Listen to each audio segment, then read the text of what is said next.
How's everybody doing tonight? My face is so big. Welcome to a very special Let's Talk MetaZoo. It's just me tonight, just Turmentic.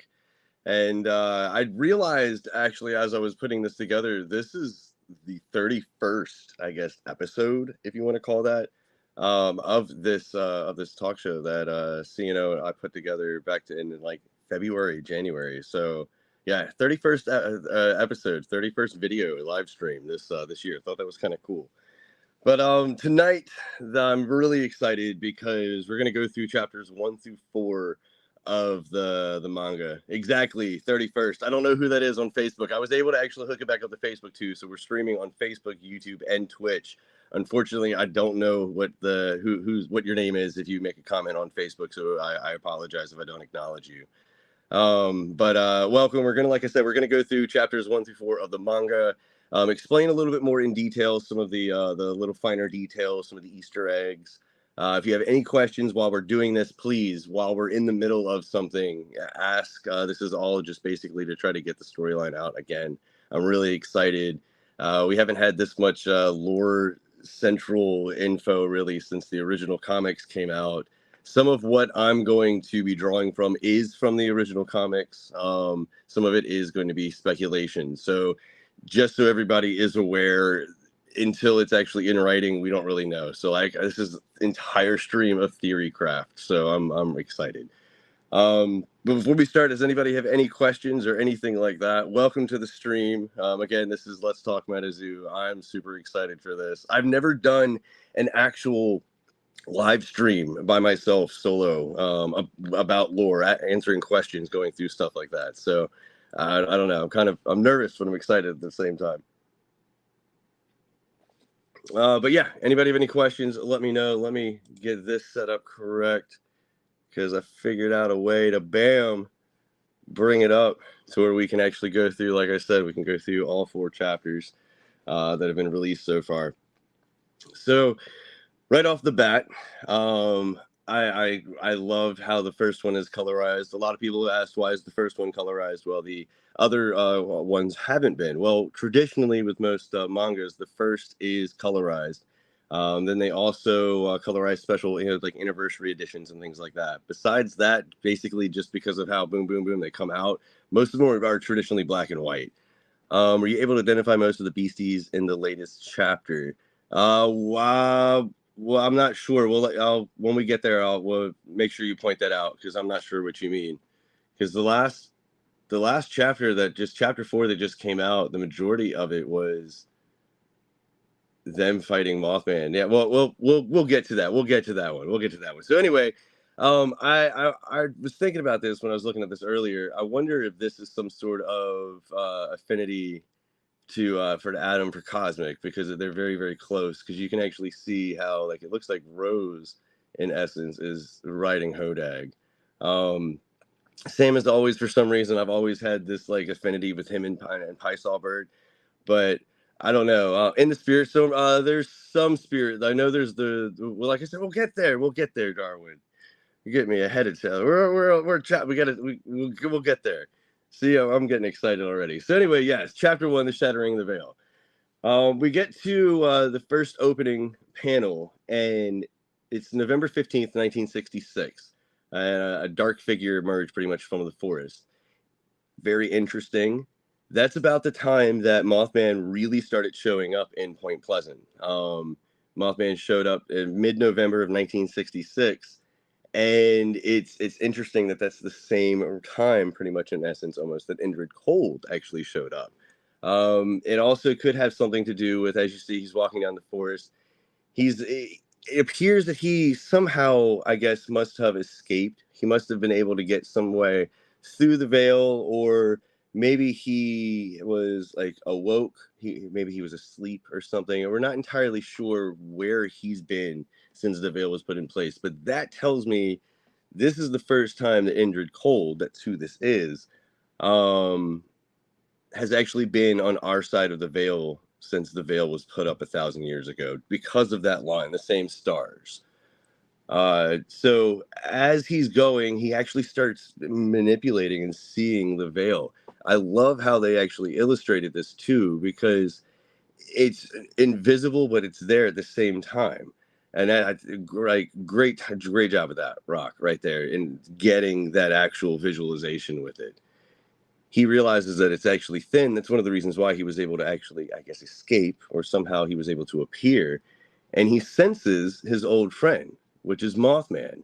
And it's very interesting too, because in the original comic, Mothman was there, he was present.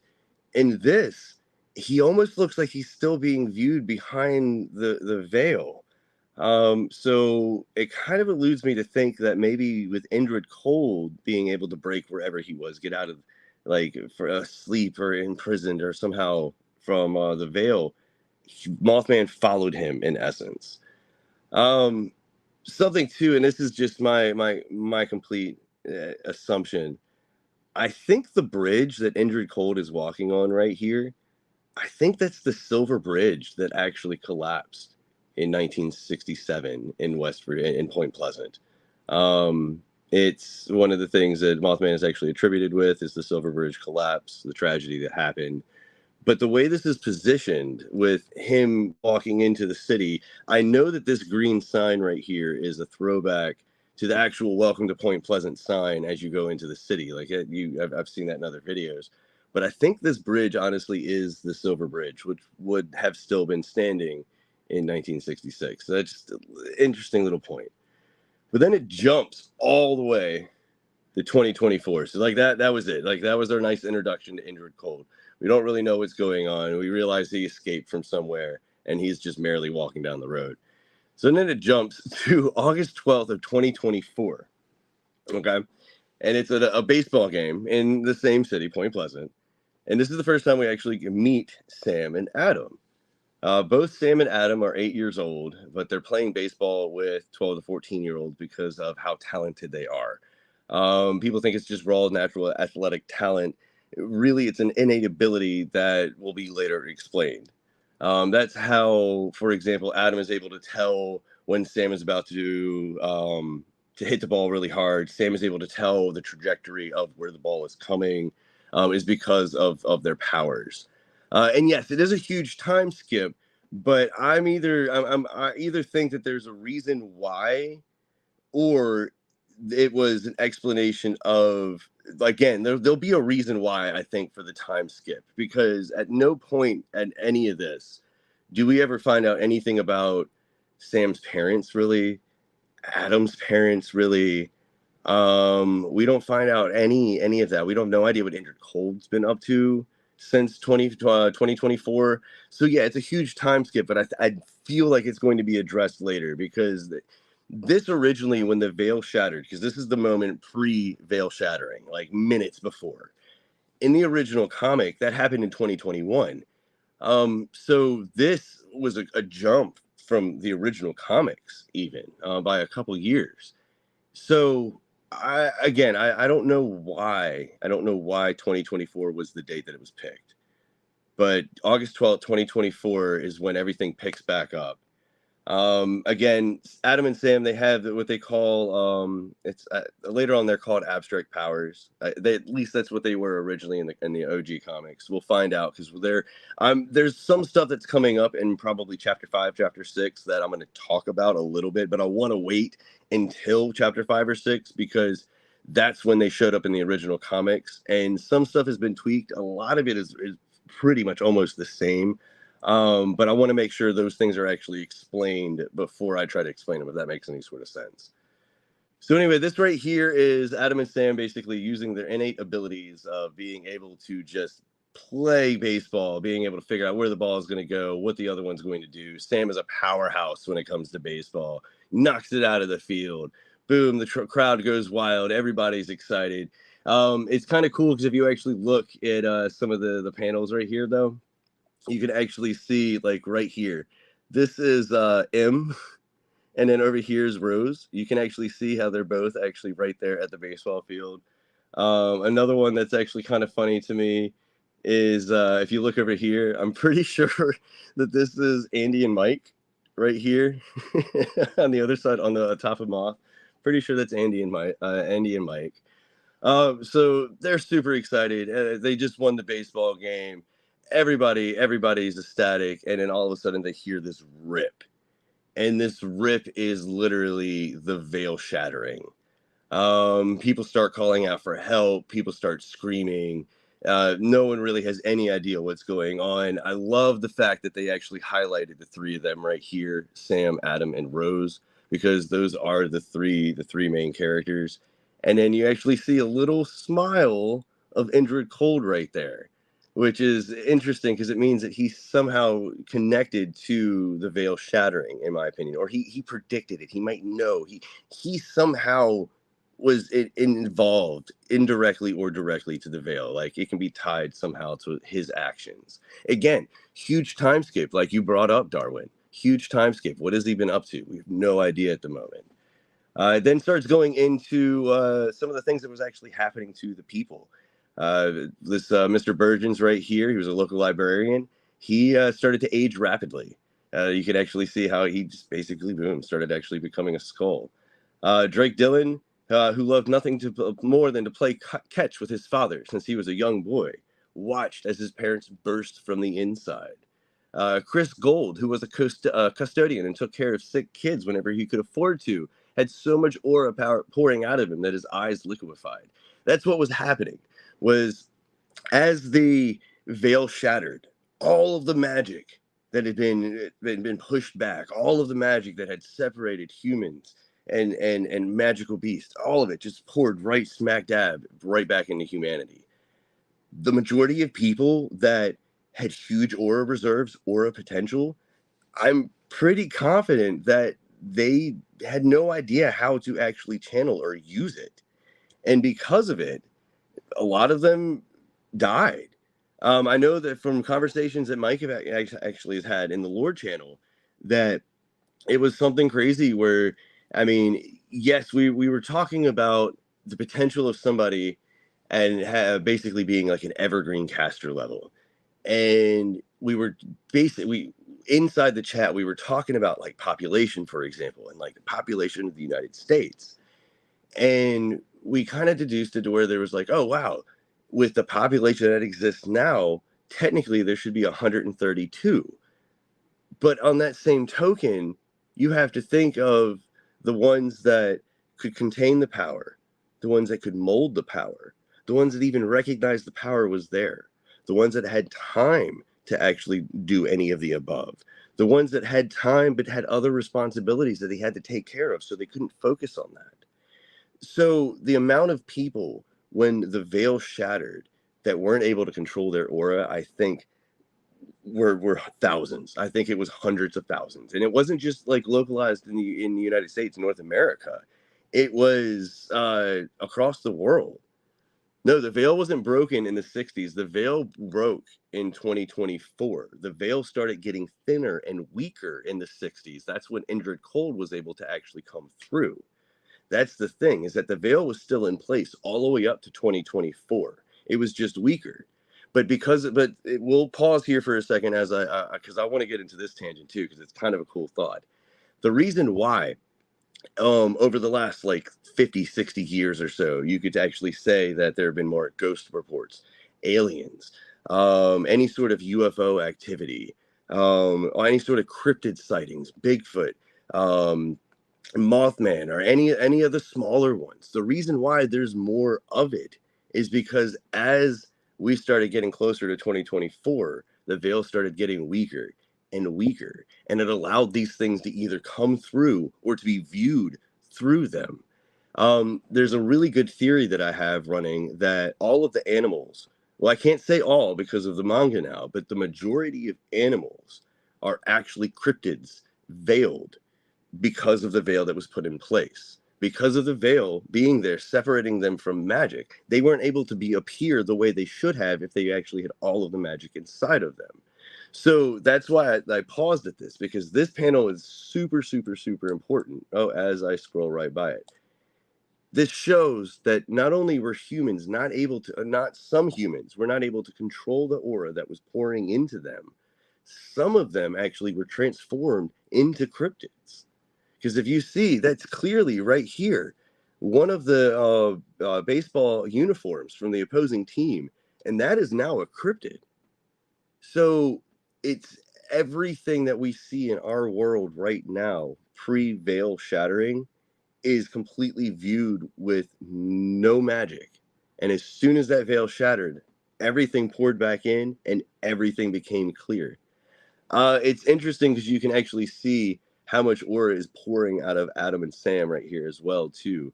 And you would imagine that with that much aura, they would actually explode, like you actually start seeing around them. Mothman appears though at one point, attacks, flashes them, and that's the last we actually see of Adam and Sam for a little while. It goes on to explain that at 10:09 a.m. August 12th, 2024, the veil separating magic and mystical creatures from our world shattered. Only 1 in 10 people successfully unlocked their powers, and of those, even fewer survived. The world as we knew it was thrown into chaos, and chaos reigned for a little while. The biggest change, though, why it was the emergence of none other than the beasties. And what's interesting is that you actually see on here, most of these that you see on here are actually from the set native. That was just, I was like, that was like, huh, interesting. Sorry, when you said, was it ever clarified if he's becoming a cryptid or being taken over by a pre-existing one? I just don't think it's ever been clarified, and to be honest with you, I don't. The What do you mean by being taken over?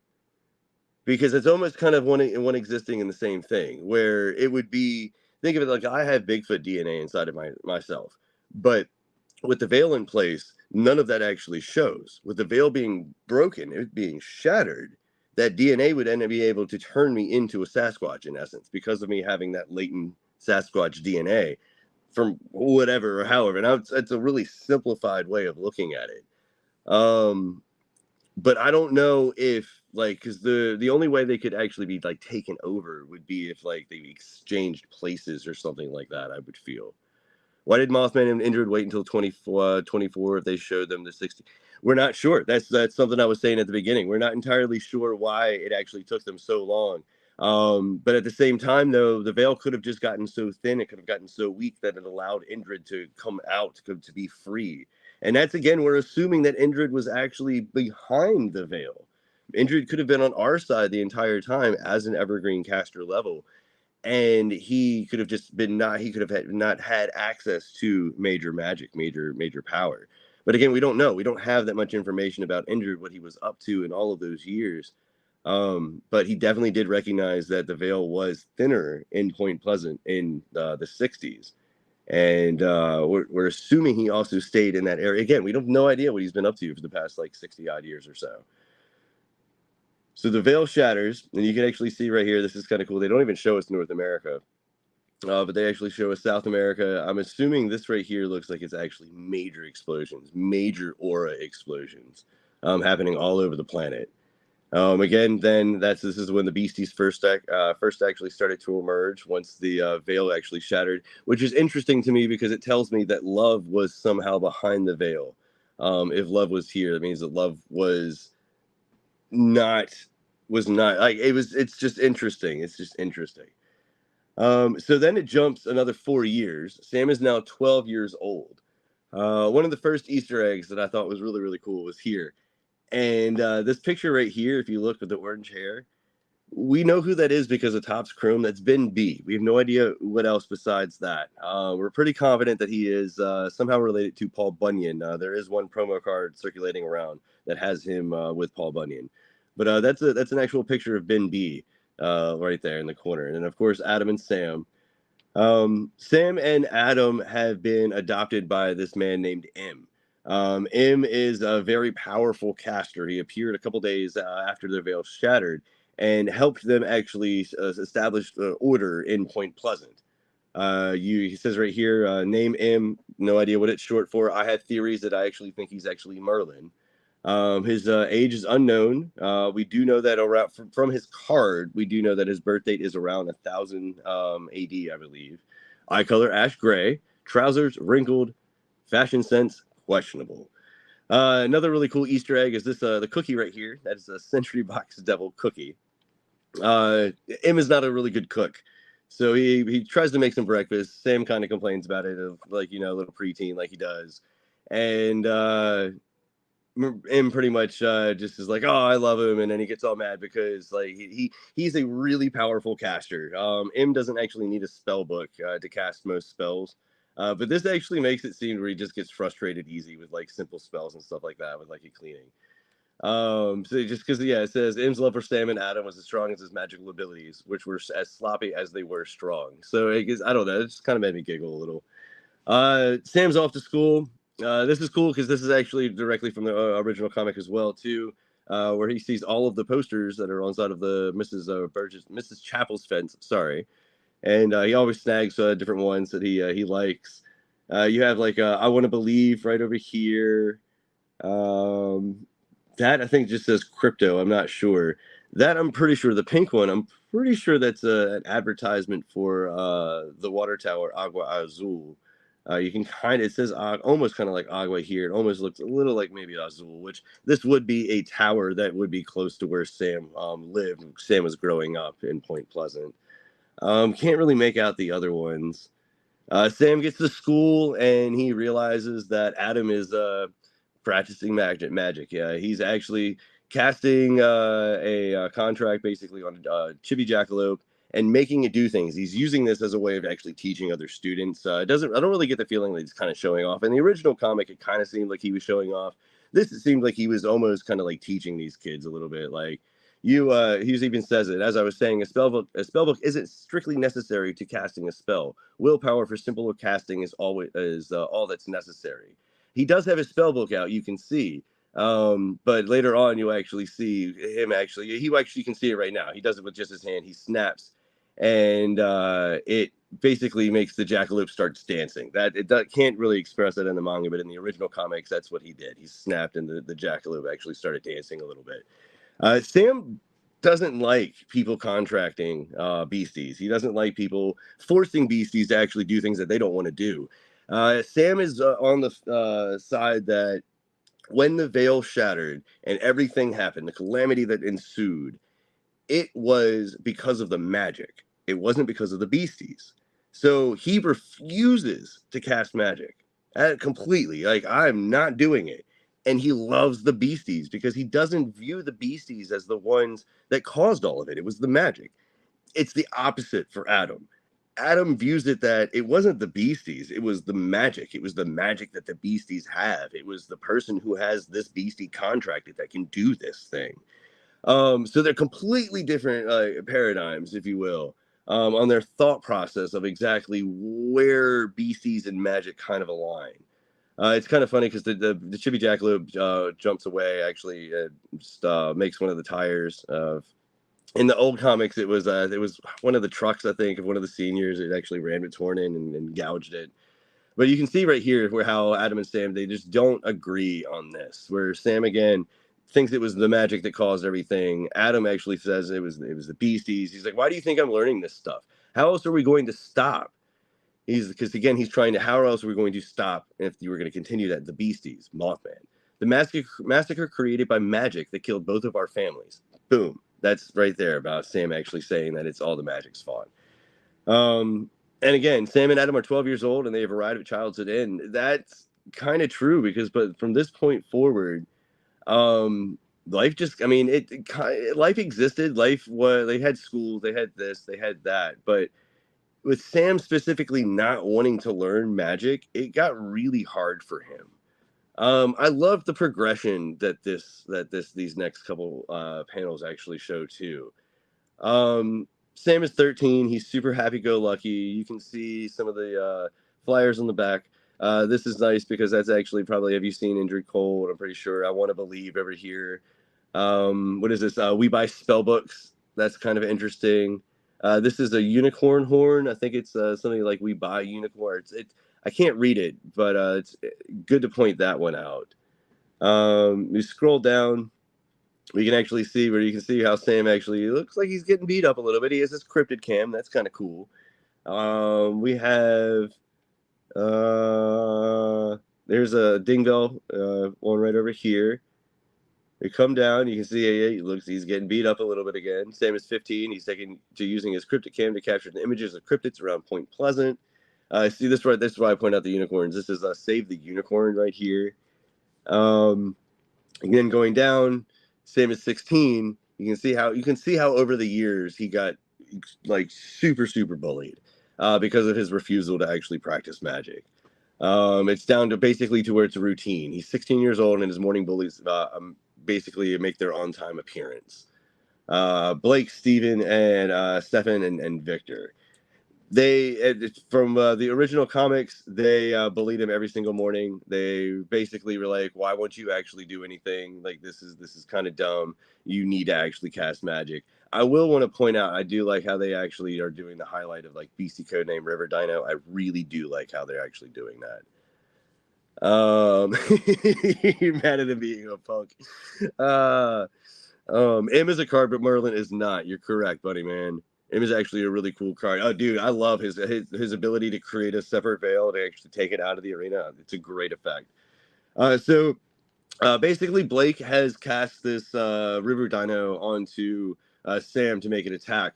Something that's really kind of cool is you can see here how his eye is sparkling and how the River Dino is actually sparkling. Well, this thing that's actually lit up right here on the River Dino's snout, that I'm assuming is Blake's sigil. Every caster has a sigil. Every sigil is unique. It's one of the ways that you can tell this beastie is yours. You can tell how like it's almost a form of ownership. This is showing that the beastie is contracted by Blake. That's why their eyes are sharing the same color. But at the same time, Blake is almost seeing through the River Dino in essence too. And that's something that it wasn't really explained in the manga. They went a little bit more into the original comics. Easy Blake, you're gonna kill the damn kid. They're not even paying attention. Somebody starts walking up behind them. And then, yeah, this is kind of like what I was getting. Help me understand, Sammy. Why don't you like casting? Come on, do it. Cast one tiny spell for me. Do you even have the juice? It's cool because they actually show the progression of the spell from it actually starting out in the spell book, coming more towards his finger. Now, in the original comic, he was actually creating a fire spell on his finger. It was like a wisp of some sort that he walked over and put it on Sam's nose. So that's a cool little like nod to the OG comic. The River Dino realizes what's going on as it's actually getting lifted into the air. They start freaking out. They have no idea what's going on. Sam looks over, sees Adam standing there. Adam's just straight vibing, all right? To use the words the young kids are using now, his Riz is on point. He's like, "What's going on here, Blake?" And they're all like, "Oh, crap." Now, this is one of my favorite panels from this first part because all three of them are casting something different. They're casting a different spell. He's contracting a dingbat. He's actually contracting fireball. He's contracting lightning whip. But you can actually see, and let me do that. Yeah, you can actually see how the magic is actually emanating from the spell book. So it isn't. It's one of those. It's not where they're drawing it out. They're drawing it from the spell book and then projecting it out. Each one of them has the line that goes through it. You can see that. And the reason why I point that out is because of the next issue, which we got to go up to the top. We got to go there. So there's a reason why I pointed that out. All of the bullies actually using their spell books. They're drawing the power, if you will, from their spell books. All right, so their attacks go off. It's kind of funny. Yeah, this is the part 2 of chapter 1. Mind you, I'm gonna do time links and things like that in the description. But beginning of part 2. So the River Dino in the background being blown away is hilarious to me. The three of them are actually still trying to actually fight Adam. Mind you, Adam's still standing there with his hands in his pockets. He's just straight vibing. All right, there, the dingbat's ready to go. Fire blast is coming. Lightning whip. They're all like, "Ha, we're gonna get you." Sam's like, "Oh no, this is it. This is the end." And then just ka-chunk right there. You can just see the amount of power that Adam has. All right, he doesn't even do anything, and it's just like straight Dragon Ball Z. Look at my power level, making these rocks float. You can see how all three of the bullies and Sam immediately recognize what's going on.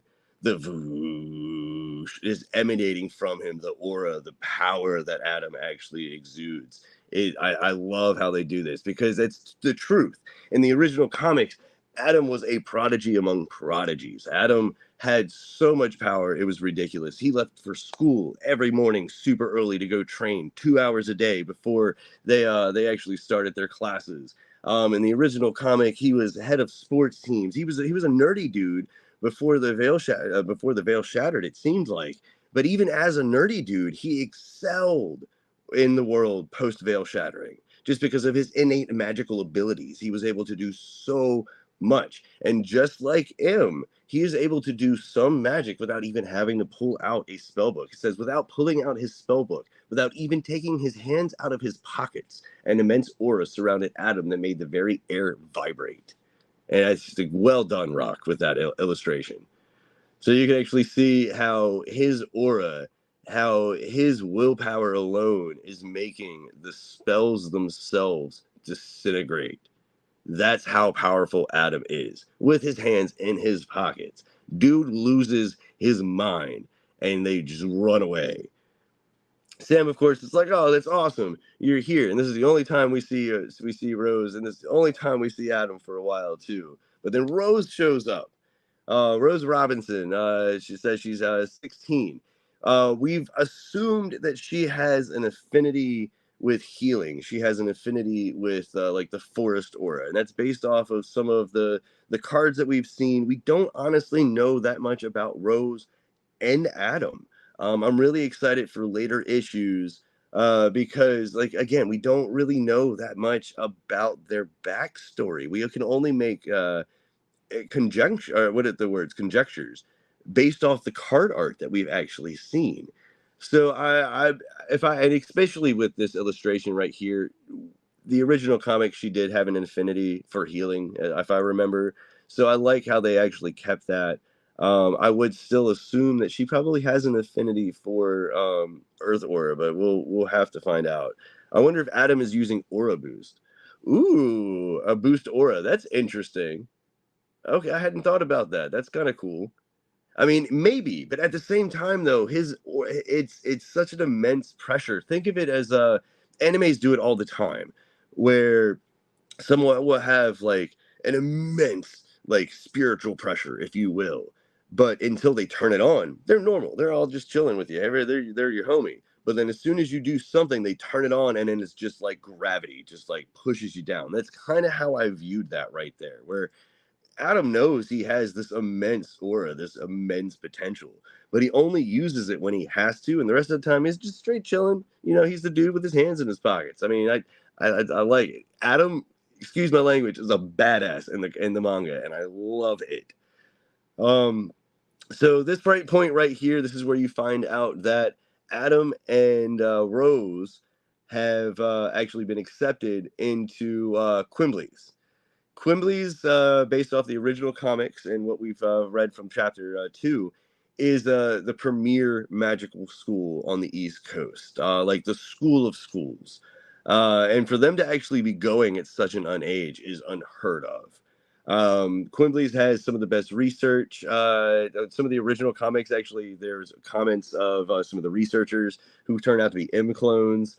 In like the radio broadcast, Professor Billinge was actually one of the M clones from Unity City from Quimble's. Quimble's was founded in Unity City. Unity City was rebuilt on basically the foundation or the ruins of Washington D.C. after the veil shattered, and you can actually even see that's back in chapter 1. That Unity City was actually founded, I believe, in 2025. I believe it was 2025. No, 2026. 2026. I don't know. Somebody quote me if I'm wrong. So yeah, Quimble's is like the premier school. So the fact that they're actually going is insane. What bothers Sam with this right here, though, is that no one was going to tell him. They were just going to go. It just happened. Is Adam just happened to be there when Sam was getting beaten up before school, and Rose was there because they were going to be leaving. But neither of them had told Sam what was going on. And M, it was odd. It's worth noting, but M just brushes it off too. He's just like, they're going to Quimble's, of course. He's like, no time like the present. and he's just super, super excited about it, but doesn't understand why Sam Sam got upset.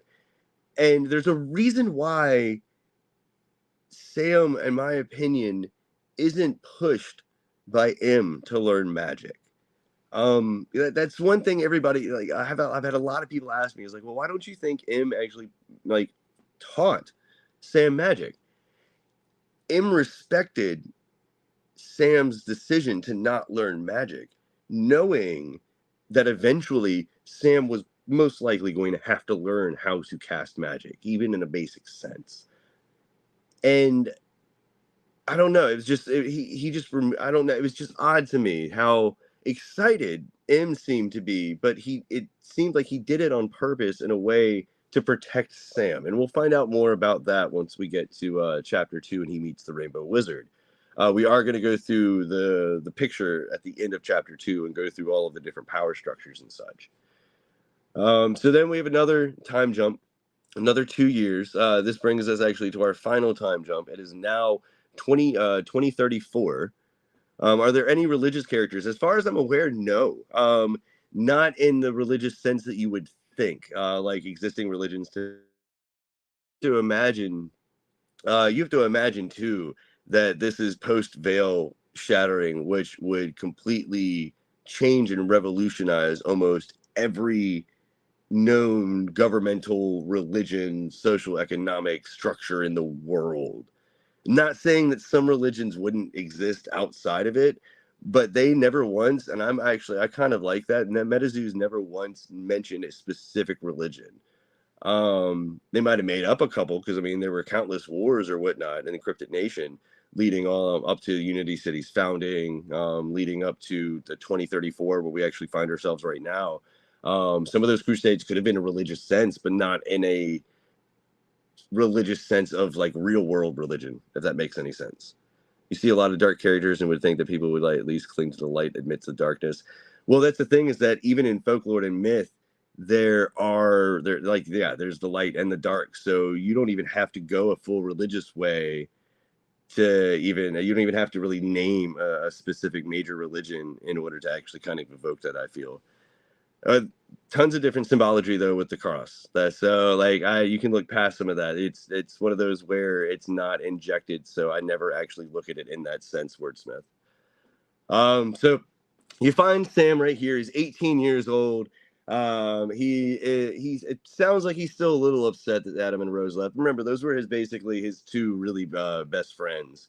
And but as the time go by, he ignores. He's like, it's fine. He moves on. It says basically they begin to fade. It's worth noting that here you actually have a Loveland plush on the bed, a Loveland hat over here in the corner. There's a ding bell up here, which is kind of cool. Mothman mask, which is very similar to the Mothman mask that they released last year for Halloween. You actually can see some of the cryptid cam pictures over here on his wall. He kept that up over the years. Again, interesting that he actually has a picture of Love right here. It looks like he has a picture of Pysaw Bird. I'm not sure if that's Ghost Deer or the Great Mother Deer from Native.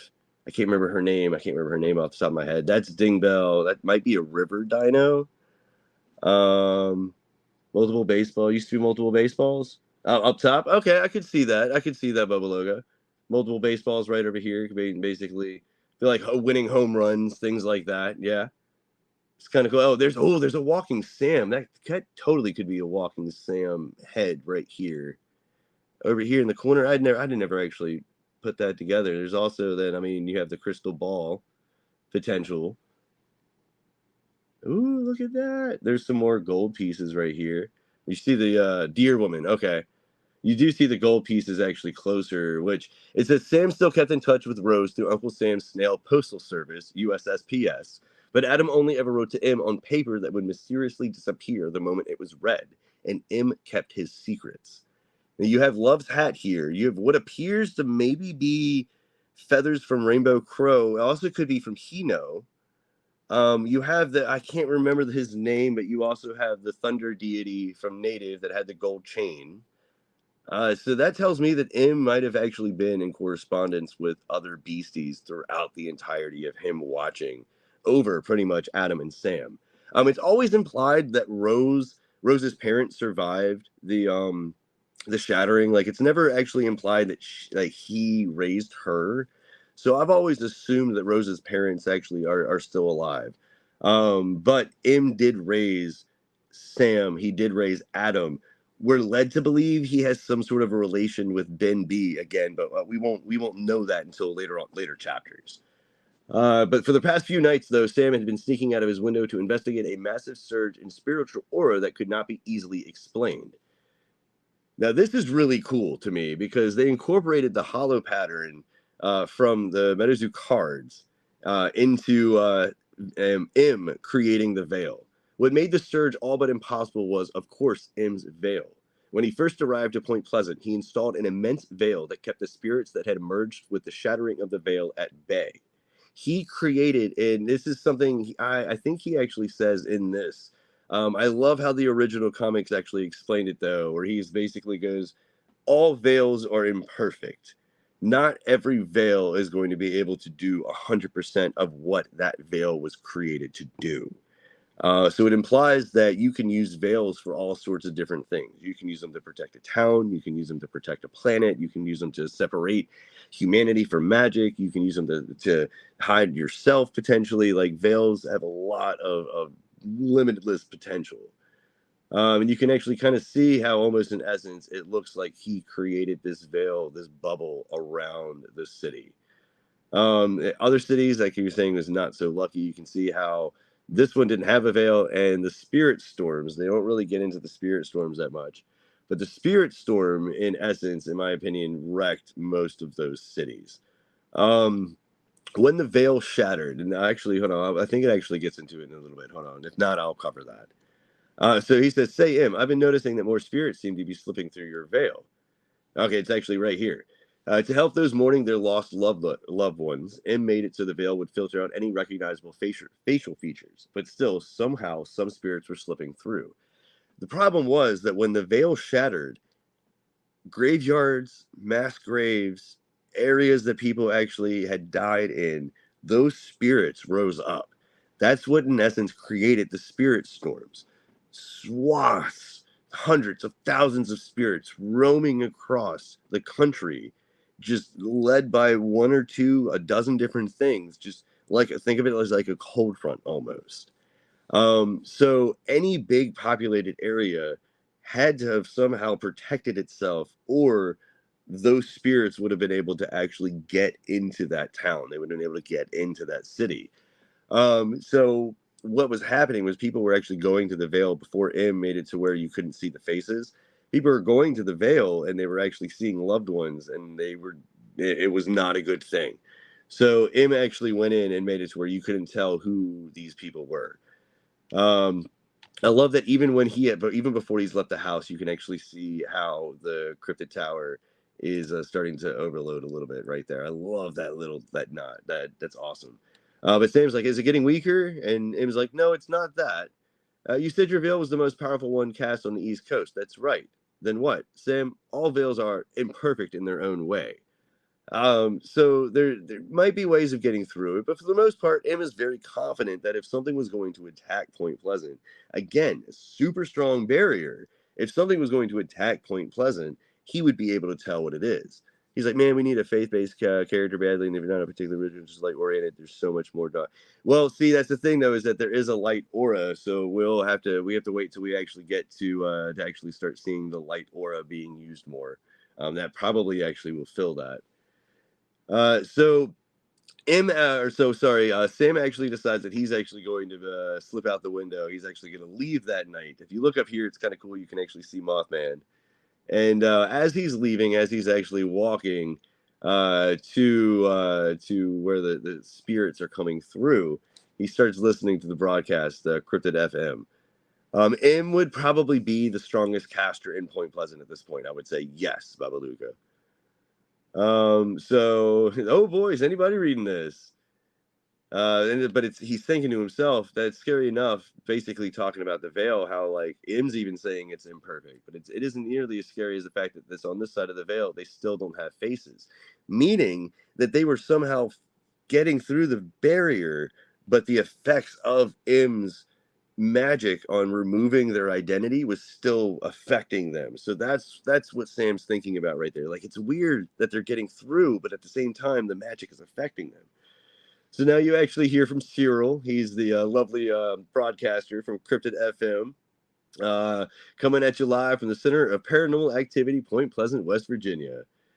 Basically, he's talking about this. Apologies for the static. It seems we got the station is its own fresh batch of groupies outside mucking with the reception, talking about spirits. Spirits actually mess up radio reception. They actually make things go in and out. So that's what he's referencing there. Because of him actually drawing so much power, spirits, if they were in the town, in my opinion, I feel like they would be drawn to that. Well, for those of you who hear me, we got a lot to cover tonight. First up, there was another Mothman sighting. That's right, folks. Another one, our very own Point Pleasant mascot, and the cause of two of the most horrific events in this city's history. Talking about the Silver Bridge collapse back in 1967, and then talking about when the veil collapsed, because Mothman was seen, and then everything went flash. That ghoul has been sighted 7 different times at as many days all over West Virginia.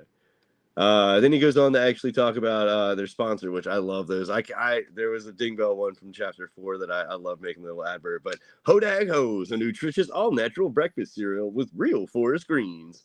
And which better way to wash that down, Hodag Hose, than with our second sponsor, Minnesota, the coldest beverage. That's I want more. I want more manga, anime, cryptid advertisements like that, please.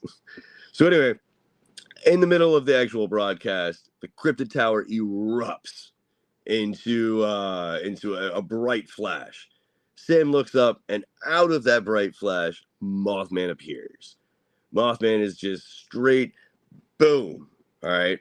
So Mothman then directs his eyes directly down to Sam, which paralyzes him. This is cool because this is from the different perspective. This is actually from inside of the radio tower, but you can actually see the spirit right here in front of it. I'll go back up to this, and it's a little hard. Let me see if I can actually zoom in again. Okay, so if you look right here, you can actually see the spirits surrounding the tower. Okay, to the point where actually I'll just leave it zoomed in if I can. Yeah, there we go. You can see the spirits right there, okay?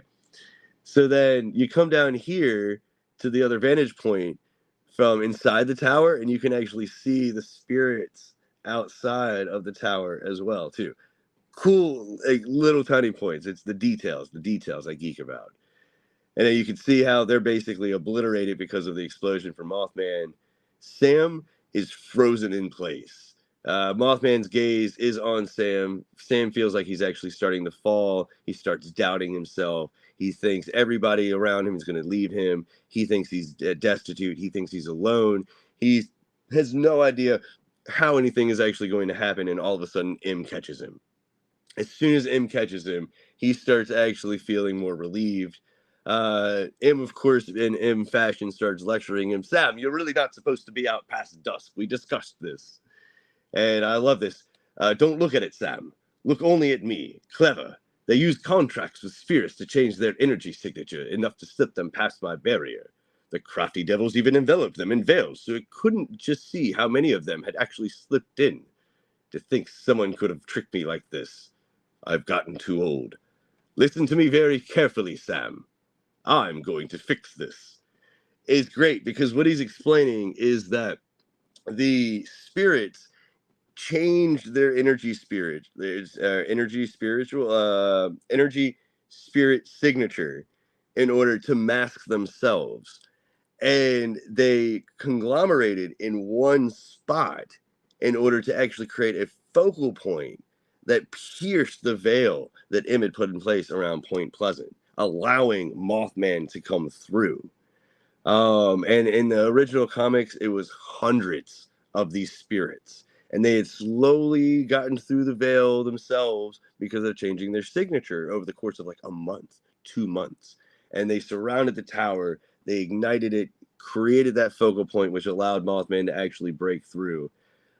Interesting to point out, M recognizes the creature and he recognizes the sigil that's on Mothman. We never see the sigil. Yes, that is blood on their eyes. When Mothman actually stares at you, it actually causes you to start bleeding. It basically start bleeding. The longer you're looking at him, the more effect it has. In essence, from what I've gathered, it could potentially kill you. Now, it's worth pointing out that yes, Sam. Actually, here we'll get to that. We'll get to that. He's like, "I will release you, old friend." Wait. Where'd it go? Is it in here? Oh yeah, that's right here. It was then that Sam realized that while with a single gaze, Mothman made him fall, Im had been holding it in place with his own eyes for the entire conversation. Im was strong enough to actually hold the creature in place to where it couldn't go anywhere. And that's it just shows how strong Im actually was. So Im actually conjures up his spell book, pulls it in his hand, says, "I will release you, old friend." I love that he actually has the cactus cat drinking cup of coffee, pajama bottoms on. It's brilliant. And Sam's just like, "I just want to go home. Can we just leave?" And Im goes, "Sam, you have a good heart, and you're going to do amazing things. People in this world need you, so help them, please. Your journey will matter more than you know. And take this old book from me. I only need one last spell from it. Goodbye, my son." It's great. So he basically takes the spell book, he pulls one spell out of it. In the original comics, it talks about an eldritch green fire erupted. Um, you can kind of see that right here in his hand. He then takes the spell book and throws it at Sam and pushes Sam through a doorway that he created behind him. We find out that that's actually the pathways, and we'll go more into that as we get into chapter 2. But that's the last that we see of him. Part 2 of chapter 1, Im pushes Sam into the doorway, and then last thing we see are the two of them actually, Mothman and Im, going at it. And Sam just falls. He just falls into the darkness. And that is the end of chapter 1. So let's go back up to the top and we'll get to chapter 2. Woo! Any questions or anything? Because that was a lot to kind of go through. And it's one thing I actually really do like. I like that there's a lot right at the beginning. And then pretty much I want to say actually it's going to be chapter 3 really. It seems to really start slowing down. And I like that. Because it allows them to focus the story more, where they had to get to a certain point so quickly with that first chapter, giving us so much information. And the things that they didn't go super in depth with, I feel we will figure out more info as we get more of the story. So I'm gonna take a sip of coffee real quick. We'll jump into chapter 2. Any questions or anything like that? Oh man, it took me an hour to get through that. Sheesh. Can't wait for Bigfoot to show up. Well, Orange Eyes should show up sometime around like 5 or 6. Bigfoot itself probably won't show up. I don't know. Whenever, well, yeah, I have no idea, honestly. Whenever they meet Rose. So this cover art actually has Sam flying above Quimble's university. It's called The Rainbow Wizard, Chapter 2, The Rainbow Wizard. You kept it off topic for 30 minutes. So it starts out with Sam actually falling in this darkness. Remember, Im just had pushed him through the doorway into the pathways, and he's just falling. And he's really just like, he's scared out of his mind because he's thinking is like, what would happen if I turned on a light and you could see these all these things that are around him? He hears things around him. He can sense them around him, but he can't see anything because it's completely black.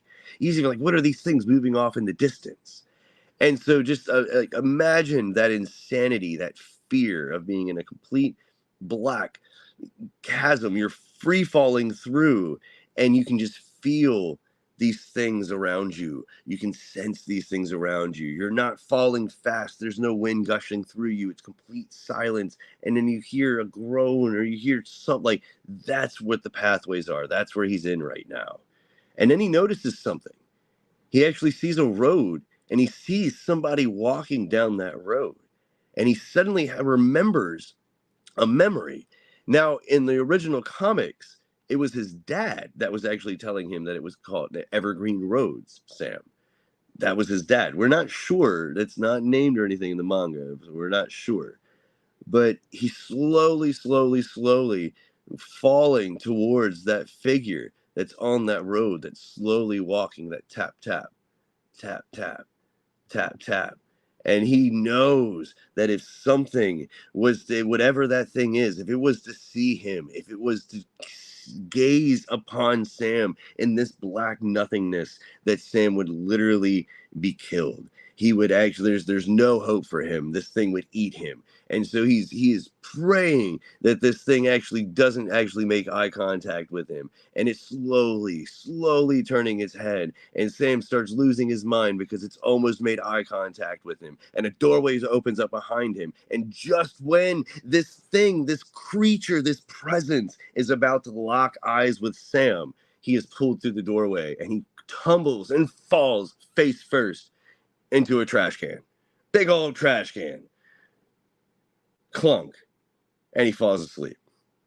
Because that, I mean, I would too. That was a lot. He had just gone through the entirety of the pathways. He had just saw what we are led to believe, I believe to be Indrid Cold inside the pathways. We'll find out more about the pathways here in a little bit, I think. I think the Rainbow Wizard goes into it. If not, I'll talk about it for the original comics. But he falls asleep inside of this trash can. He then wakes up 8 hours later, not smelling all that good, and walks out, and he's like, basically, where am I? And you find out that he's in Unity City, it says formerly Washington, D.C., on what is called M Street. All right, you actually see the car there. That's Sam right here. He's looking all around. You got a little vendor. He starts walking out. Everybody immediately walks away from him because of his smell. Oh, and then something's blowing in the wind. Wait a second. He picks it up. It's a wanted sign for Indrid Cold. Thing blows away. We'll go back to the map here in just a second. It blows away, and then he stops because newspaper catches his eye. Destruction of 7th City. Now let's go back up here actually to this map. I don't know. There's no good way I can actually rotate this. But it actually gives us what? Chessie Love Boat Tours, Thunderbird Burgers, Old Stone Haunted House, Uncle Sam's Snail Postal Service, Cumberland's Flowers, Potomac's Spirits, Leviathan Bakery, Golden Dome Bank. That's where he was when he actually landed with the trash can. Georgetown Tobacco. Then we have Hodag's Tavern, M Street Bazaar, S Alligators Pizzeria. That's Sewer Alligators Pizzeria. Nice. Bat Squatch Radios. Remember, because radio is one of the very few technologies that actually still exist. When the veil shattered, most electricity, most like anything that actually didn't work on analog stopped. All digital stuff. Bat Squatch radios. Sorry. Jinx Proof Tattoos. Cryptid Cupcakes. The Shady Store. Mermaid Bucks. Oh, that's funny. The Caster's Corner Print newspaper. And Van Meter's bike delivery service. That's pretty cool. That's the M Street map. So yeah, stops in front of this what was Georgetown Tobacco. I believe that's Georgetown Tobacco still. Yep. See, you can see Georgetown Tobacco symbol right here. See it right here above the door. So he stops. Actually, sees that 7th City had been destroyed by Mothman, and he's very confused. Because remember, last time he saw anything, Mothman had just attacked Point Pleasant.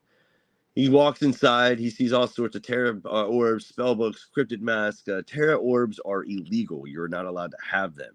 I have the theory that Terra orbs have the ability, if you throw them down on the ground, to actually create whatever the Terra is that was inside of that magic. It takes over. So if you have a mountain Terra orb, you throw it down, it creates a mountain. If you need an ocean one, like they huge war potential to be used if Terra Orbs operate like that. So it makes sense why they're illegal. Cryptic Mass spellbooks. All these old guys just are looking at him like, huh? What are you doing here, dude?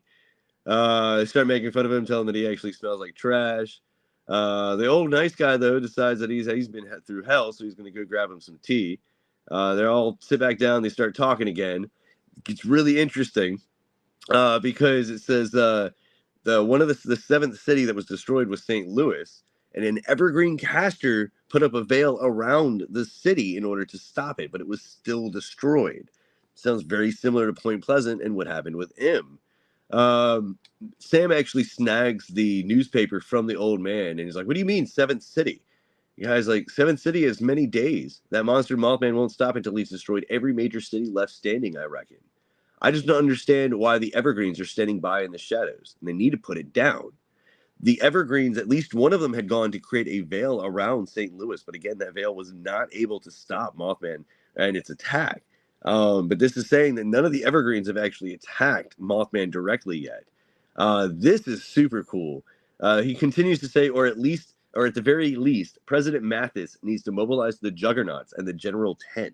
Now, this is the first time they have really ever mentioned President Mathis. I'm assuming President Mathis is the president of Cryptid Nation. The Juggernauts would probably be some sort of like powerhouse. Like I don't want to above generals, maybe. I don't know.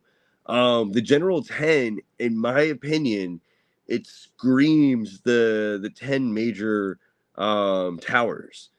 Because each of the major aura types has a tower, has a head tower caster. So the General 10, I feel, and this is all again all theory, the General 10 might be those head casters of those towers. The Juggernauts, though, I feel would actually be stronger, in my opinion, than the General 10, but we don't know. We don't know yet. We don't have a lot of information about them. He even goes on to say, or even Heracles, if that is, if they can find him.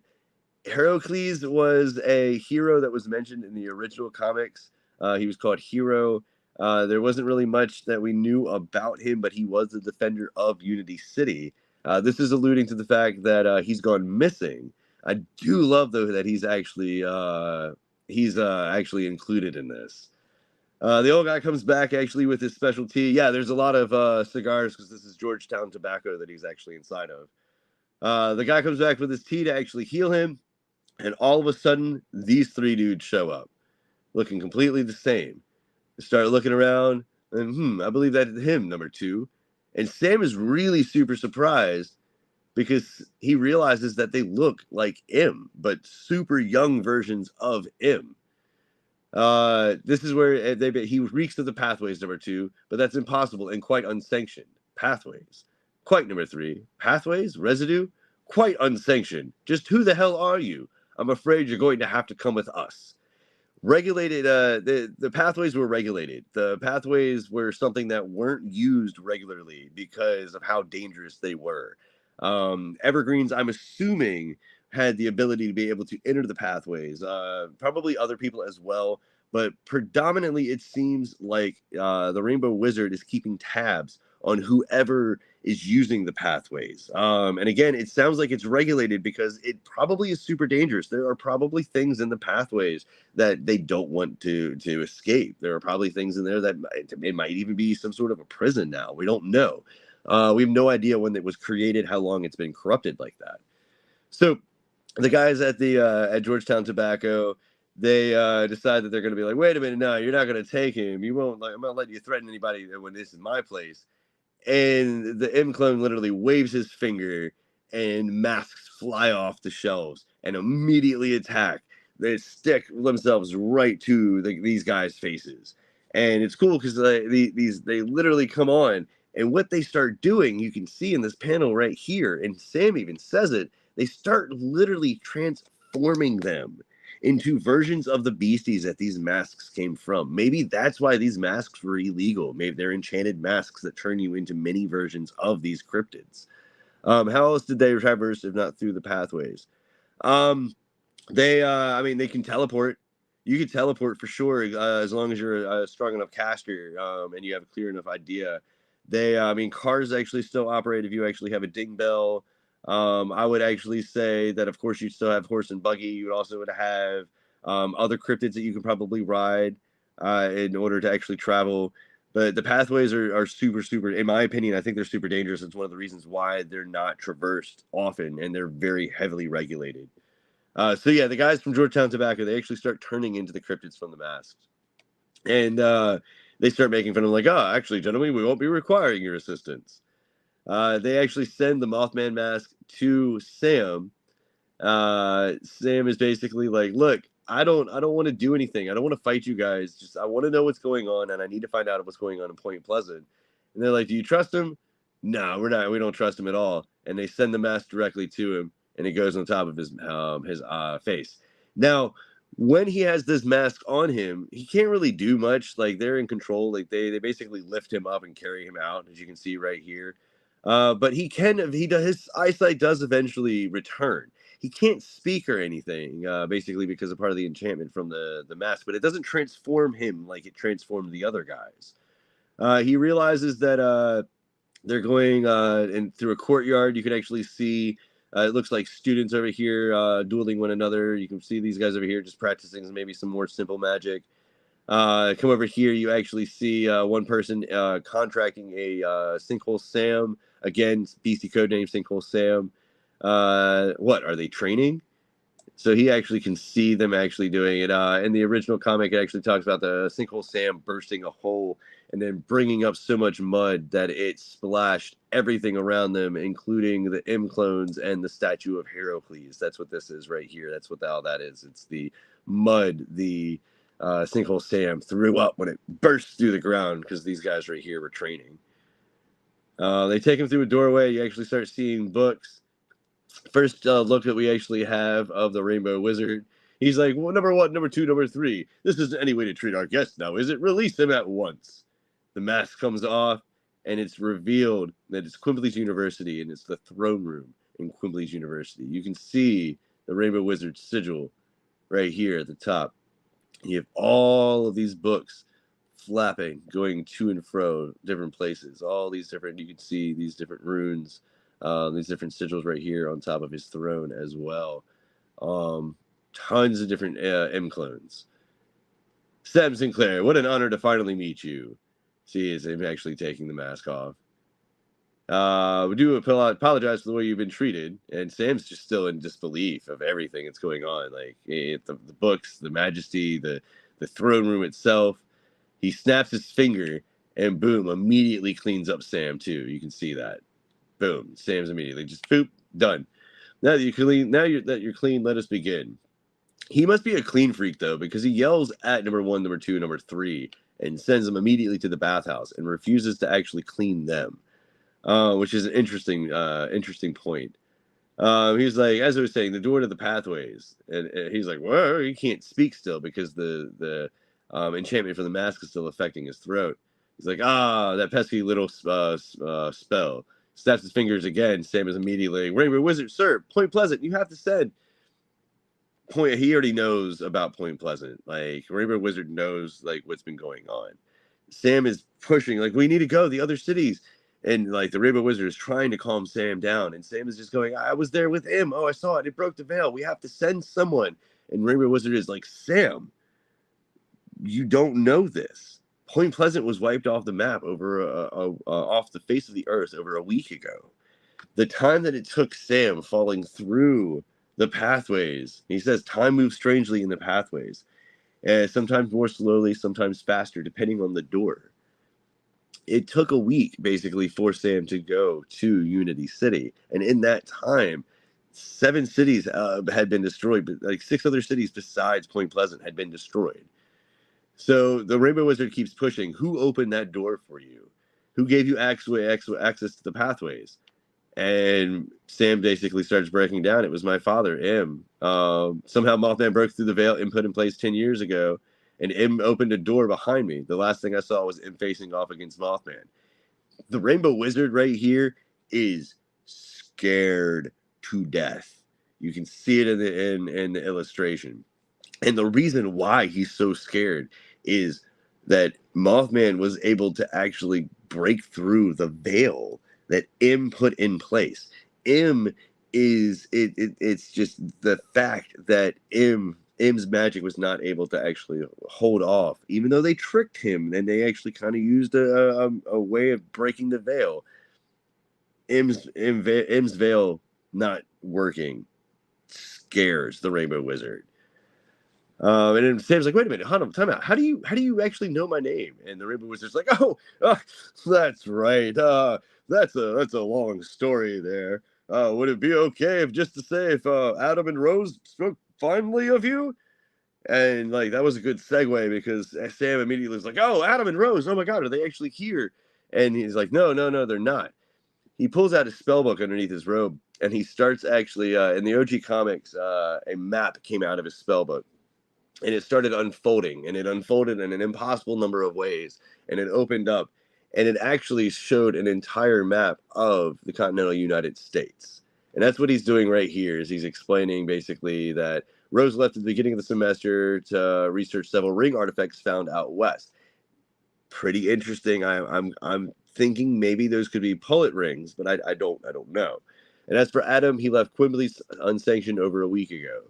I've been tracking him using this map. So originally he used the map to actually show where Rose was in the original comic, and then he used it to show where Adam was. Rose was, I believe, somewhere like up here-ish. But he's trying to actually show where Adam is, and this is great because it actually shows Gumbaroos. For some reason, Adam has it to where anytime the Rainbow Wizard tracks him, it shows him locations of Gumbaroos and not Adam's location. Now, first off, huge that Adam is able to actually even accomplish this because, again, the Rainbow Wizard is one of the strongest wizards, strongest casters in Cryptid Nation. Okay? And the fact that Adam is able to pull that off on the Rainbow Wizard, and then the other fact, too, of why is he doing that to begin with? You can actually see some of the cities that actually have been destroyed all through here. I believe these are most likely the cities that have been destroyed throughout the last couple of weeks, because you can see this one right here. That looks like that's going to be Point Pleasant right here. Maybe Albany, New York, Oklahoma City, Vegas. It looks like maybe Vegas. I'm not sure. So yeah, it's interesting. And then of course, on this one right here, you actually see all of the Gumbaroos that actually start popping up. But he's like, where are those scorch marks on the map? Those were most likely the cities that were actually attacked. So we're going down and we're looking through again, and I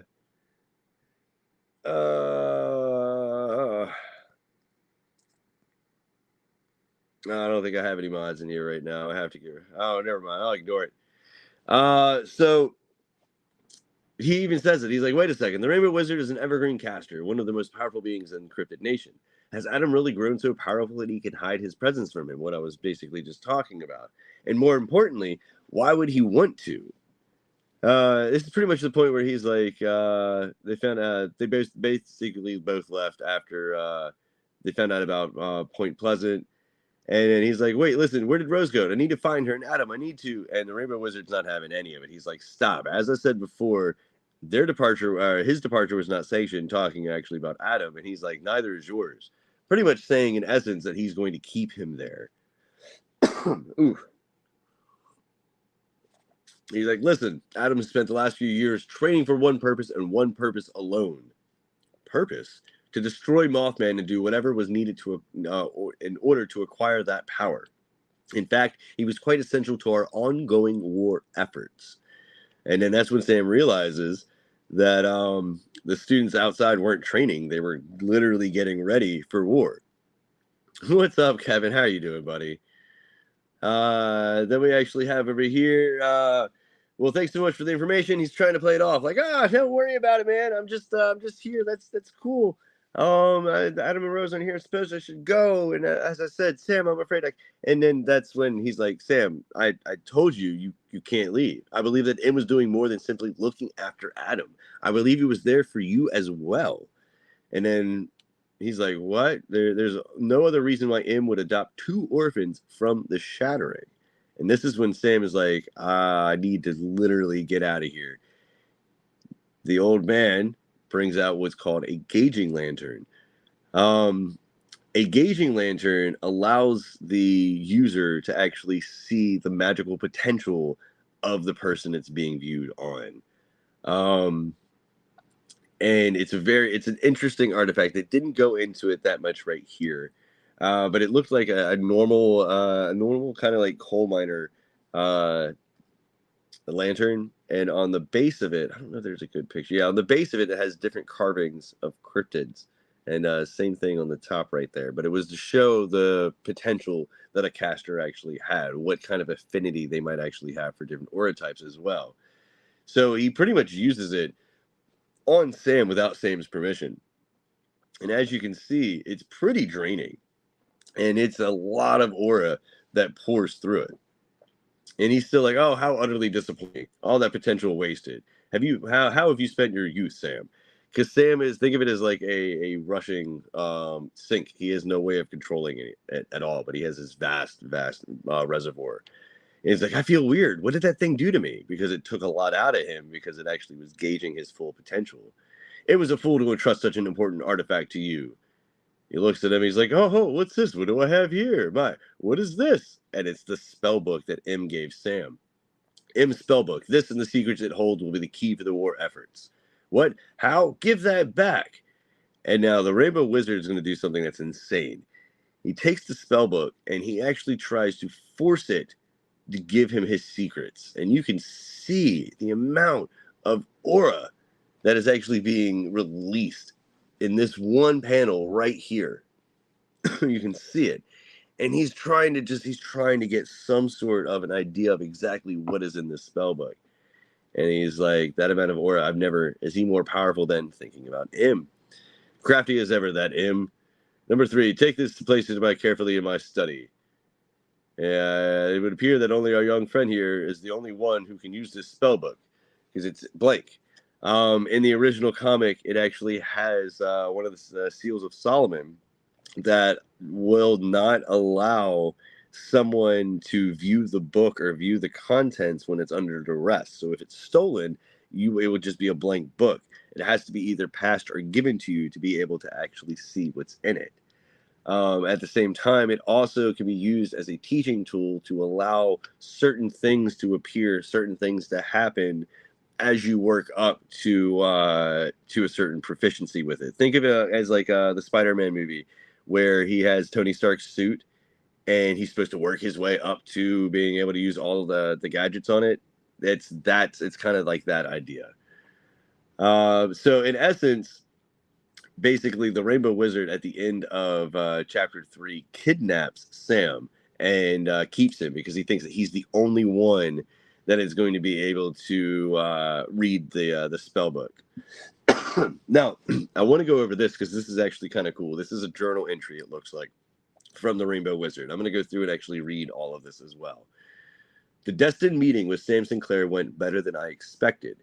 M kept him locked away for so long, I never suspected that I would get a chance to meet the third of his classified 3. Unlike Adam and Rose, his skills are unrefined, much more like an uncut diamond than the polished emerald and sapphire I see in Adam and Rose. Still, the gauging lantern showed the same results for Sam on a scale of potential out of 10,000 people. The classified 3 are all off the scale, I suspect. Like myself, there are only 2 or 3 gauging devices that can accurately determine their true potential. Only caster I know this side of the Atlantic with one of those is Love.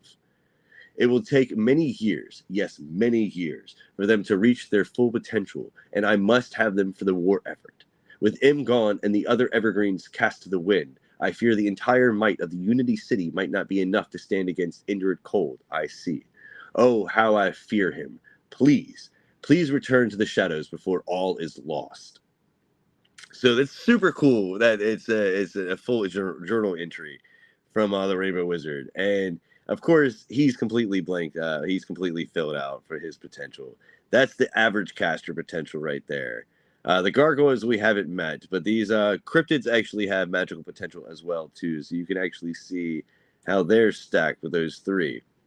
Now, Here's Rose, where she actually has certain ones for certain affinities. Adam has a huge affinity.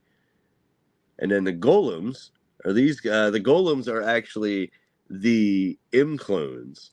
I theorize that these are actually Veil golems that are used to resemble M. For some reason, the Rainbow Wizard actually has them. It says, note to self, the golems are coming along nicely, although they are only a fraction of their original in terms of power and looks. We'll need to do more through studies. But then you come over here and you actually see Sam's. And what a disappointment. I have no idea what M was thinking, letting this work of art go unrefined. Starting tomorrow morning, I will have to beat Sam into shape. So you can see strength, aura, intelligence, speed, durability, recovery, stamina, precision. His precision is probably his highest one. His aura is actually right there, but that's basically Sam pre-training. And then you come over here, and again, you see how Adam and Rose, there's so much more. But they've also been at Quimbleys for the last couple years. And that is chapter 3. Or sorry, chapter 2. We're going to chapter 3. Take a sip of my coffee. Boom. All right, cool. So, on this cover right here, you can actually see Sam as he's falling out of the tower. Because at the beginning of, well, first off, this is the first time we got one of these, like art, actually, which is kind of cool. You see Walking Sam back there. That might be Pysol, I believe. No, that's Pysol right there. That might be Dragon of Akanto. Babe, Gumbaroo, Cumberland Dragon. Ooh, nothing. Dingbell. Yeah, so that's kind of cool. It's the first time I actually got like an art panel. But Sam finds himself at the beginning of chapter 3. Sam Sinclair is on the run. Some hours later in the tower of Quimbleys University. He's in a tower locked all the way in the top, surrounded by gargoyles. And he's mad at himself. He's like stuck and held hostage. And already tried the door, must be magically enhanced. And even if I could bust through, there are those creepy clones standing outside. Because like the M clones are, of course, guarding him. And he doesn't get it because at the end of chapter 2, and I think I actually skipped this. That's okay. So at the end of chapter 2, you find out that M. Here, actually, I'm going to go back and actually do that because that's a huge. I can't believe I skipped that. That's the huge reveal. That's the big reveal of chapter 2. I was so excited about that. You actually find out. Wait, how do you know me? How do you know M? And the Rainbow Wizard says, "Why, he was my teacher a long time ago. A long time ago." So the Rainbow Wizard knows M. In the original comics, the Rainbow Wizard says that he was actually trained by M. Sam is here kind of like this. This doesn't make any sense to me. There are 13 known evergreen casters, beings of immense magical power from before the veil was put in place. Everybody knows them. Every kid learns about them. They were powerful enough to maintain their immortality throughout the existence of the veil. M wasn't one of them. Not once has M ever said anything about being an evergreen level caster. Again, like Sam was saying, these evergreens are people that they know. Like the Rainbow Wizard is a known evergreen caster. And for him to actually make the claim that he knew M, that, like I said, from the original comics, that M trained the Rainbow Wizard, then that means there's so much about M that we have no idea. Sam, who was his adopted son, has no idea what M's real past is.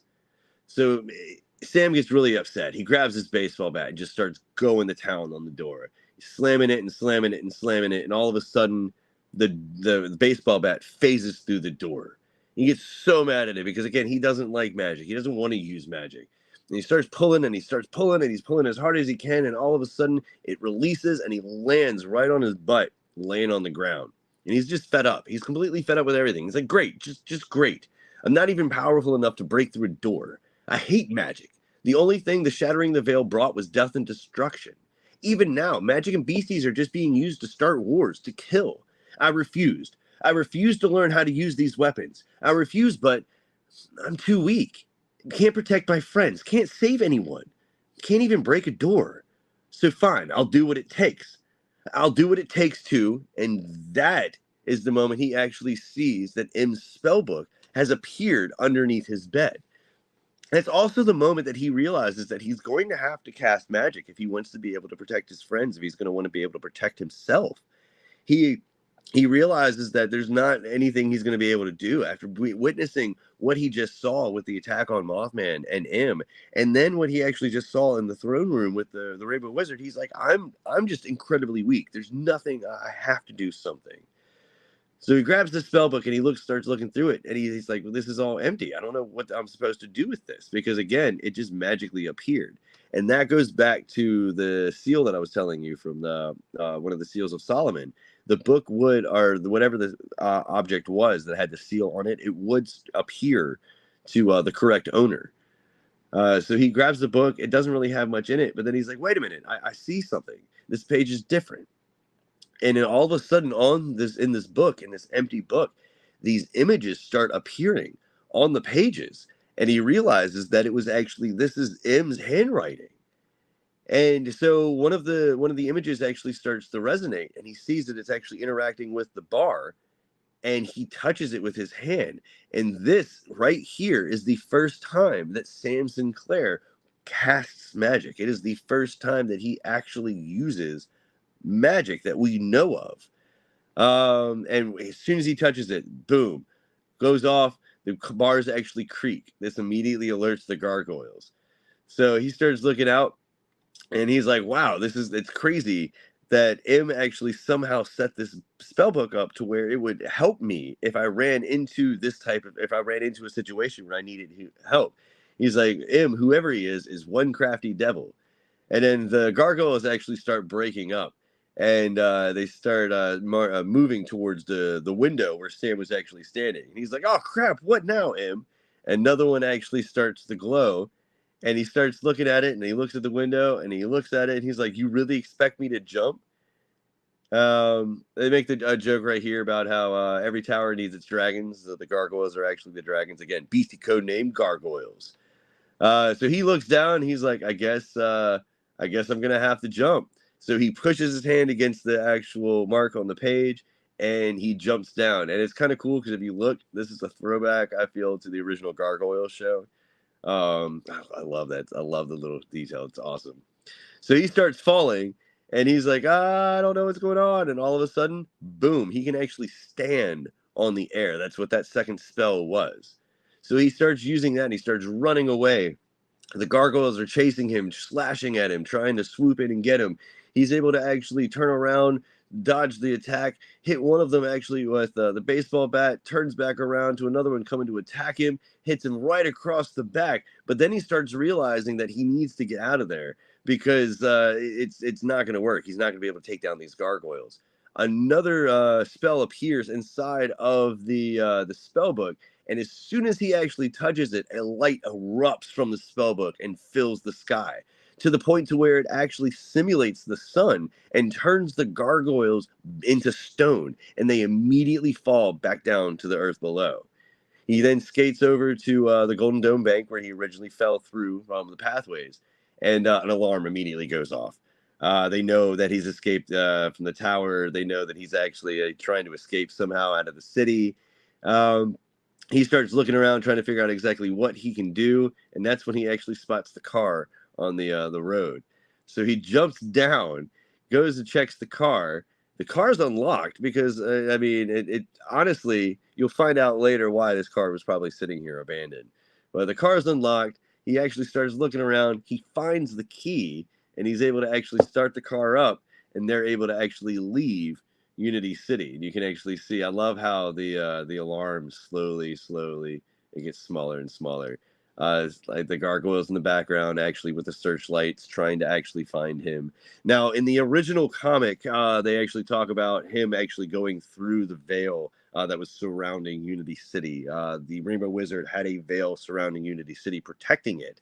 And in the original comic, it actually talks about how he went through the veil, and the spellbook, M's spellbook, actually went crimson one last time, and then it went dormant for a bit. It's just worth throwing that out there again. until we get the book, we're not going to have a lot of details, and we're going to run out of original comic here in just a little bit anyways. So he escapes Unity City, and he's like, so that just happened. Now what? Where do I go? The Rainbow Wizard said Rose was out west.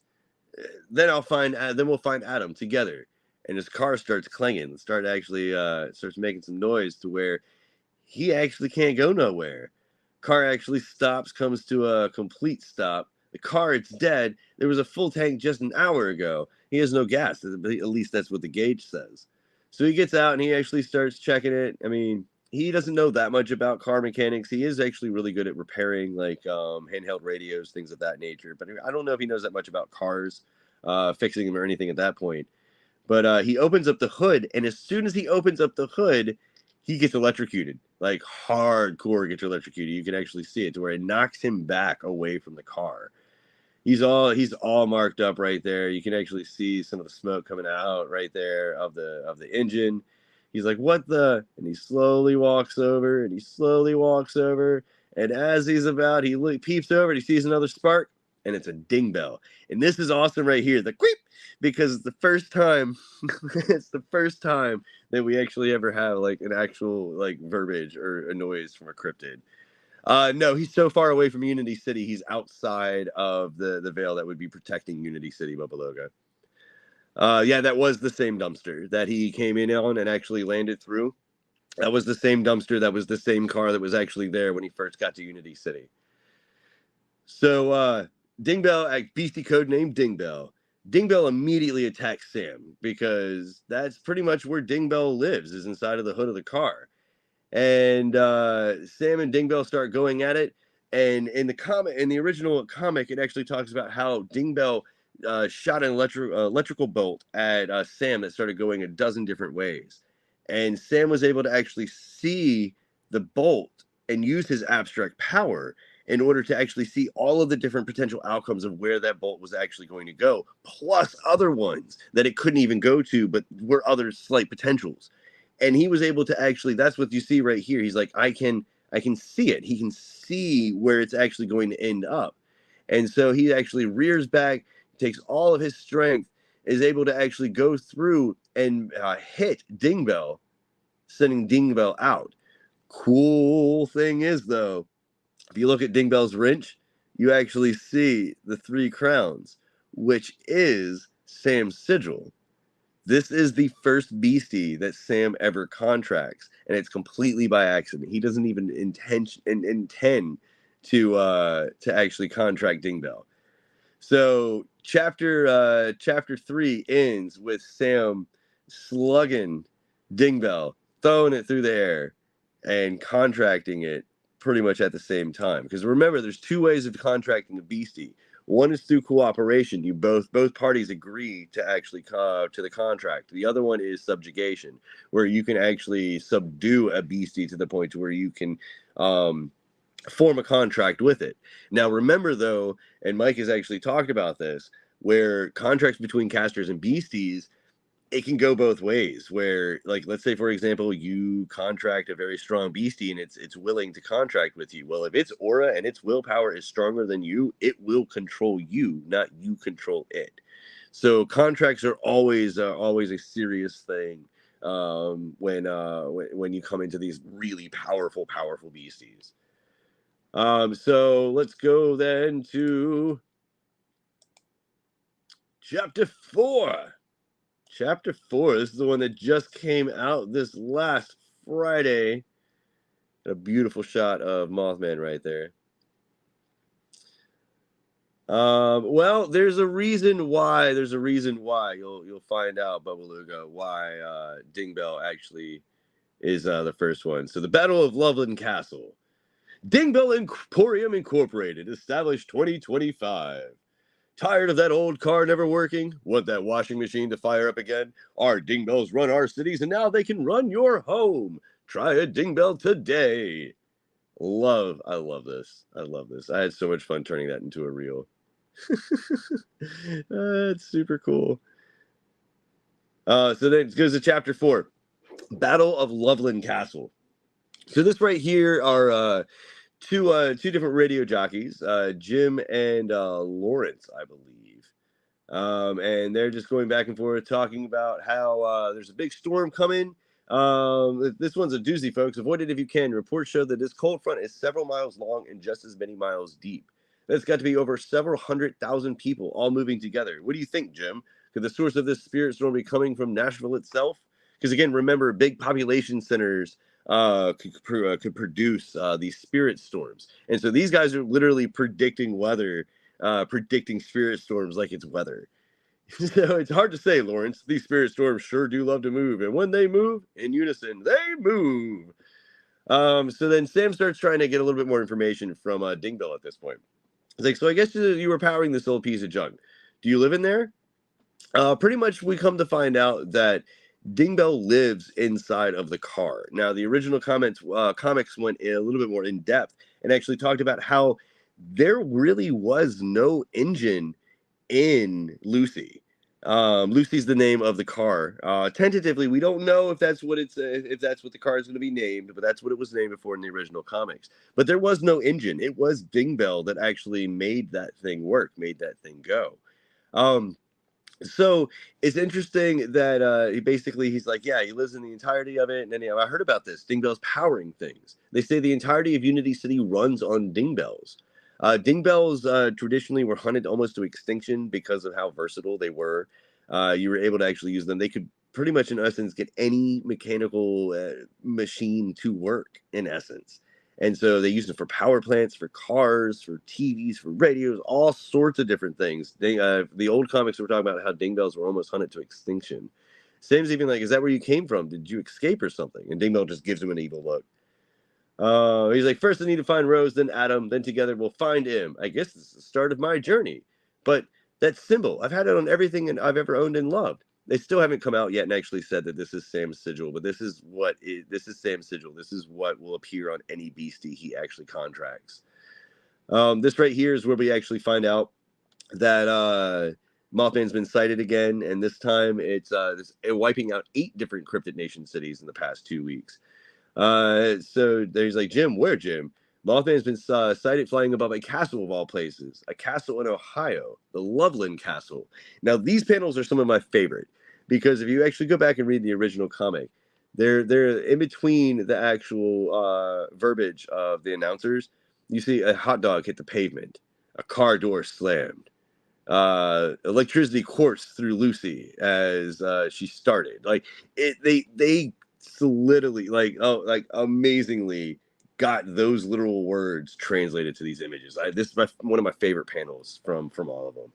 So Sam takes off out west, headed towards Loveland Castle to actually go in search of Mothman. When he arrives, though, he arrives and sees this huge spirit storm outside of Loveland Castle, following this convoy of cars.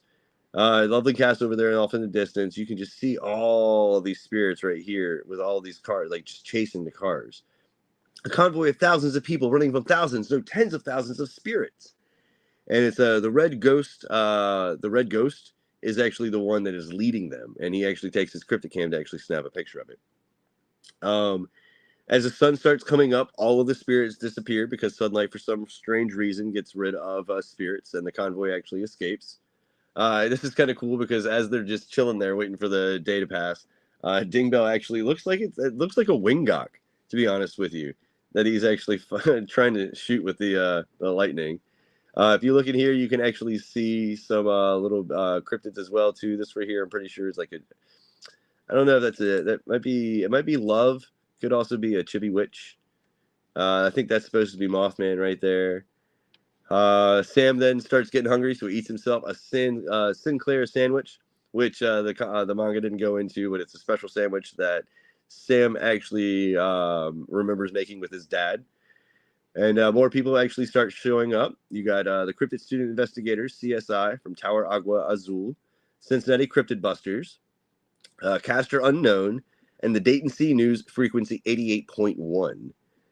The sun actually starts going down, and Sam decides he's actually going to go and meet up with everybody that's actually over there. They all start making fun of him. He realizes that the kids from Tower Agua Azul are actually the same age as himself, They start making fun of each other, all the kids do from the school.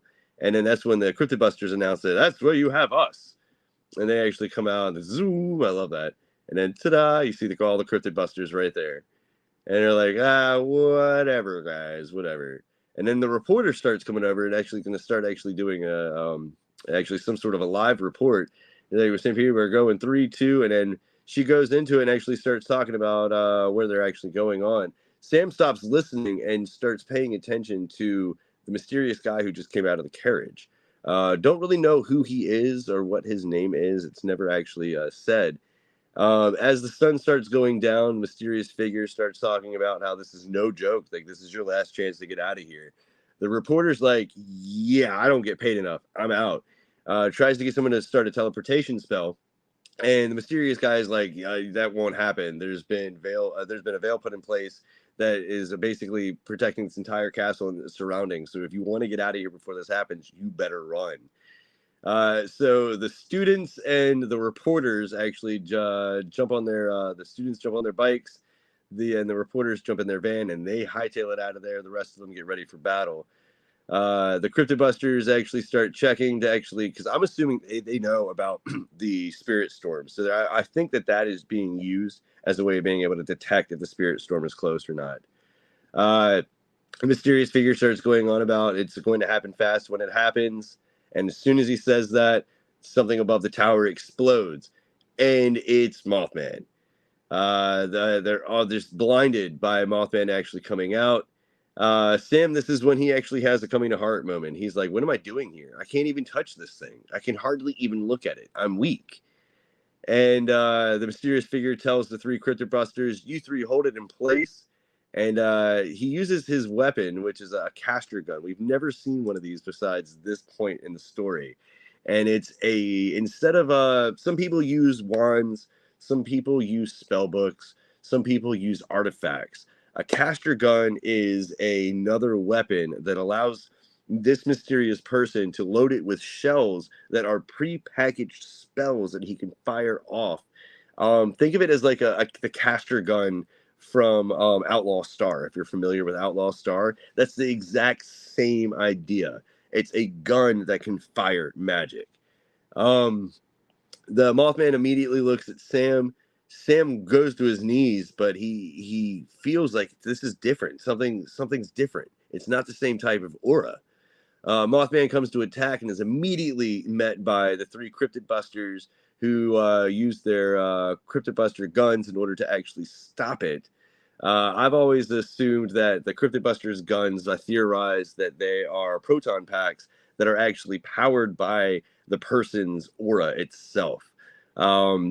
Cryptid Busters have to be very strong in order to do the job that they do. They have to be able to cast magic. They have to be proficient in fighting. I've theorized that a lot of them are ex-military, ex-Unity City military, potentially.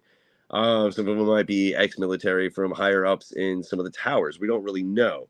But I feel like the guns themselves are extensions of their aura, and they allow the aura from that Cryptid Buster to form basically a plasma beam, if you will. Is that the same as the caster gun card? Yes, I believe so. I believe that his caster gun is the same it's on the UFO caster gun. But he's having none of this, though. He's like, no capture, no contract. This ends here. He fires the gun. The cool thing, though, about the caster gun is that that's not the initial blast. Because as you can see, he fires it, but then the gun starts charging, and it charges, and it charges, and he fires it, and it charges and shoots it out. As soon as it actually shoots out the shell, it immediately creates a black hole as soon as it actually hits Mothman. He was in the original comics, he was talking about how this was one of his most powerful shells, and it literally creates a black hole that sucks Mothman into it. And everybody's like, whoa, wait a second. And Mothman's gone.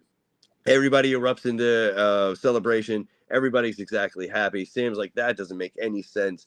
There's no way. Again, he felt the difference in power level from the Mothman in Point Pleasant to the Mothman that was here. Everybody immediately starts to leave because of the spirit storm. He's like, I'd let you in, kid, but I've had time to remove the protective spells on my carriage. In the OG comics, he goes in how, like, the protective spells on his carriage, literally, Sam tries to grab the window, and the dude stops him, because if he would have grabbed the window, it would have killed Sam. The mysterious figure says the spirit storm is picking up, and you can actually see how the spirits actually start forming. Cryptobuster's already out of there. He's like, flee now, kid, into the castle if you must. As he's leaving, he's like, yo, get out of here, or stay out here and perish. The mysterious dude has some of the best lines in this chapter, in my opinion. So Sam starts trying to make his way over to the castle. It looks like the spirits actually start forming. They start getting more powerful. He finds the EMF device, reaches down and grabs it, and then as he's making his way across the bridge, he hears a voice. Hold on a second, because I enjoy doing the love voice. Sam Sinclair. And basically, inside of the window is Love over here in the corner, yelling at him. He's like, hear my voice, as all of these spirits are facing Sam, as they're coming towards him, as they're charging towards him. Love is going, here's my voice. Come inside. Come to me, boy. Love it. Now, it's interesting, and it's good to point out, too, that the Rainbow Wizard said that Love was one of the few that actually had a gauging lantern that would allow them to see Sam's true potential. So it's going to be interesting once the next couple chapters. I'm really excited that Love is actually in the picture here. I'm not going to go too much into Love, because next chapter we'll have a lot to talk about with Love. We'll have a lot to talk about with Veil Golems, things of that nature. But this is where we're at right now. Sam is actually at the gate of Loveland Castle, facing the spirit storm in front of him, while Love is trying to coerce him to come into the castle. Any questions? I know that was a whole lot. It's been an hour and 50 minutes of me just talking nonstop. So any questions or anything like that about any of the 4 chapters, let me know. But yeah, wow, that was a lot. That was a lot. Does the card effect apply here in the manga like drains it? Yes. Same thing with the caster gun. The caster gun actually can drain your life. In the original comics, Sam actually has to catch the mysterious caster, because it takes so much out of him. He literally falls back to his knees. Like Sam has to catch him. Like it's one of those things. Like, yes, it drains. It takes a lot, especially the shell that he used. It takes a lot of aura in order to actually cast that. Whew. But yeah, no, that was a lot. Let me know if anybody has any questions, though. If not, I kind of actually like leaving it there on the cliffhanger of Love telling Sam to come inside. I appreciate everybody jumping in here, though, and checking it out. Any questions you might have or anything like that, if you didn't catch the live stream, leave a comment down below, and I will try to answer it the best of my ability. I also highly encourage you to check out the MetaZoo Discord. Specifically, there's a lore channel there as well. You can always ask questions inside of that. But this is something that I want to do probably about once a month or so, after we get a couple different chapters come out. I'm probably going to take once a month to actually go through them just like this, show little Easter eggs, try to do some theory craft, make sure if anybody has any questions or anything, trying to explain it. But I just wanted to do kind of like a quick cliff notes / go in depth on some stuff. I do have chapters 1 through 4 of the audio video. But I don't know what to call them, the comic videos. I have those up as well too, with all the different voices and the music and stuff like that. So definitely check those out. Chapter 4 came out today, before I did this. Right next to the red ghost is 100% a samurai of some sort. I could see that, maybe. I could see that. Okay, maybe. I don't know. See, I'm excited. I'm excited. But yeah, that's where we're at right now. Sam escaped Unity City, got to Loveland Castle. They were able to actually defeat the Mothman that was above Loveland Castle. Everybody scrambled, and Sam ran to escape the spirit storm inside of the castle. But yeah, that's it. That's all I got for you guys.